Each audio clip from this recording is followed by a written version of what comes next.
چلیے اب کئی لوگ کہتے ہیں کہ بھائی سنے ہوں گے آپ ٹی ویز پہ بھی، بھائی حجاب نہیں کرے تو کیا ہوتا، حجاب نہیں کرے تو کیا ہوتا، آپشنل، کئی لوگ بولے کہ کمپلسری ہے، کئی لوگ بولے کہ آپشنل ہے، تو آپشنل کا اس کا جواب بھی انشاءاللہ دوں گا، مگر حجاب نہیں کرے تو کیا ہوتا. اگر آپ پڑھیں گے سورہ جن سورہ نمبر 72 کی آیت نمبر 2 and 23 میں اللہ سبحانہ تعالیٰ نے کہا اے لوگو جو ایمان لائے ہو، جو کوئی اللہ اور اس کے رسول کی اطاعت نہیں کرتا ہے، اللہ کا حکم کیا ہے سورہ نور میں، سورہ احزاب میں نبی کی بیویوں کو کیا حکم ہے، نبی کی بیٹیوں کو کیا حکم ہے، ایمان والی عورتوں کو کیا حکم ہے کہ جلباب ڈالو، یہ حکم ہے. اگر کوئی کہے کہ ہم نہیں کرے تو کیا ہوتا، تو سنیے کیا ہوتا. سورہ جن سورہ نمبر 72 کی آیت نمبر 23 میں اللہ سبحانہ تعالیٰ نے کہا جو کوئی اللہ اور اس کے رسول کی مخالفت کرتا ہے ان کے لیے جہنم ہے، ان کے لیے جہنم ہے اور وہ وہاں پر ہمیشہ رہیں گے. سن لیے کیا ہوتا، یہی ہوتا اللہ اور اس کے رسول کے حکم کی مخالفت. اور کئی دفعہ اللہ سبحانہ تعالیٰ نے قرآن مجید میں کہا اطیعوا اللہ و اطیعوا الرسول، اللہ کی اطاعت کرو اور نبی اکرم صلی اللہ علیہ وسلم کی اطاعت کرو. اللہ کی اطاعت میں کیا ہے، برقع پہنو تو پہننا ہی ہے.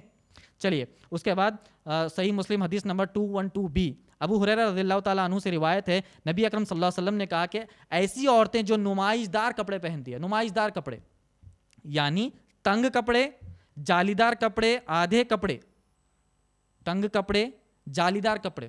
جالیدار کپڑے دیکھ رہے ہیں نا، ہماری مثال کے طور پر ہم نے دیکھا کہ نیٹ کلاتھنگ آتی ہے، یعنی یہ سلیوز نیٹ والے ہیں.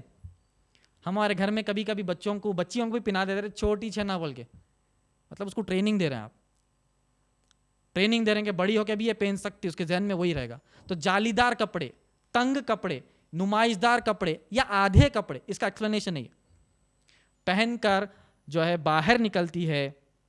اس حدیث میں اور کا ذکر ہے. یا پھر ایسی عورت جو اپنے اوپر جو ہے اونٹ کی کوہان کی طرح ایک جوڑا بنتی ہے.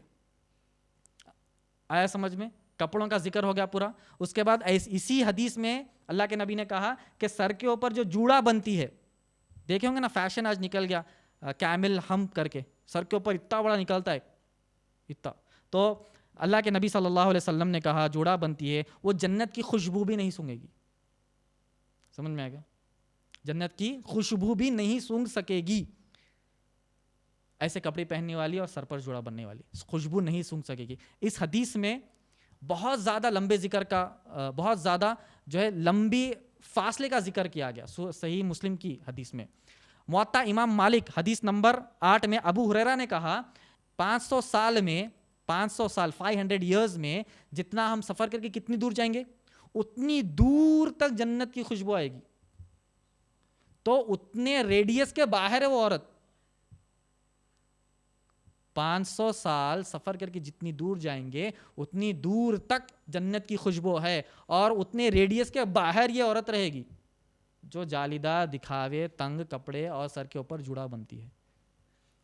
تو اگر نہیں پہنیں گے، دکھاوا کریں گے، جسم کی نمائش کریں گے، نمائشدار کپڑے پہنیں گے، تو سوچ لیجئے کہ 500 سال ٹریول کر کے جتنی دور ہم جائیں گے اتنے ریڈیس کے باہر یہ عورت رہے گی، اور اتنے ریڈیس کے باہر کیا رہے گا، جہنم ہی رہے گی. چلیے